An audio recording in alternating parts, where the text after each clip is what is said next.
Hello les amis, Harry Mariette, master en Krav Maga. Aujourd'hui on va parler des deux façons de donner un coup de poing.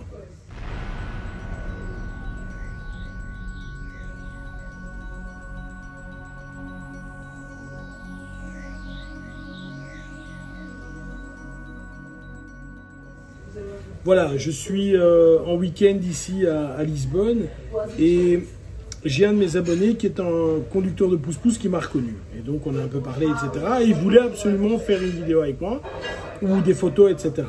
Et donc il m'a demandé, donc c'est assez bizarre comme histoire, il m'a demandé de faire une vidéo et je lui donne un coup de poing. Jusque là, c'est assez rigolo, c'est pas le problème. La vidéo, je vais la mettre ici et on va la voir.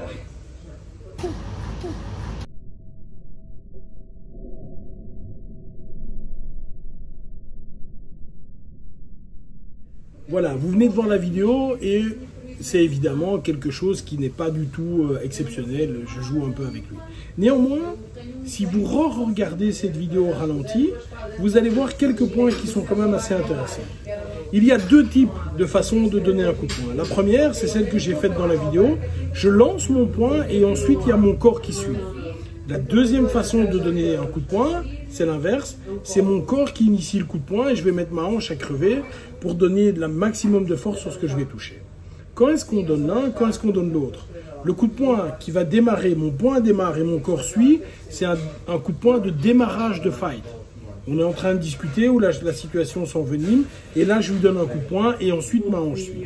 A l'inverse, je suis en train de me battre avec lui, je veux mettre un coup qui va être dévastateur, il part de ma hanche et je vais donner le coup de poing.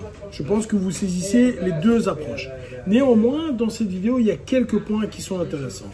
Premier point, si vous regardez, de manière naturelle, cette vidéo a été faite en une seule prise. Je ne regarde pas mon adversaire, mon partenaire ici, je ne le regarde pas dans les yeux. Donc ne regardez pas la personne dans les yeux lorsque vous voulez démarrer le coup de poing. Premier point. Deuxième point, vous pouvez mettre, j'ai mis le ralenti également, vous pouvez re-regarder. Vous voyez qu'il n'y a aucun recul de mon poing, aucun. Je suis ici, je pars directement. À aucun moment, je ne tire mon poing vers l'arrière. Si je tire mon poing vers l'arrière, je téléphone, il voit ce que je fais, il va évidemment bouger. Troisième point, évidemment pour le jeu, je frappe non pas au milieu, mais je frappe un peu sur le côté, comme ça il peut bouger sa tête et faire comme si je l'avais frappé, ce qui n'est pas du tout le cas bien sûr. Mais vous constatez que je touche avec un seul kento juste sur le coin de sa barbe et j'ai senti le poil de sa barbe sans frapper plus fort que ça. C'est-à-dire que le coup est fait dans un contrôle total. Et enfin, vous constatez qu'après avoir donné ce coup, j'ai ma hanche qui tourne complètement. Et finalement, vous avez vu que mes mains étaient relativement hautes. Donc, quelques clés ici pour démarrer un fight. J'ai les mains hautes. Mon regard n'est pas dans le regard de mon adversaire. Au moment où je vais donner le coup, que ce soit un coup de poing, un coup de paume, ou les doigts dans les yeux, ou les doigts au visage, je frappe directement, sans reculer ma main, et ensuite je donne évidemment ma hanche avec. Bien sûr, en rue, dans un vrai fight, dans un vrai combat, si je suis dans cette situation, je frappe à droite et je continue à gauche, coup de pied, coup de poing, on termine et le combat est terminé.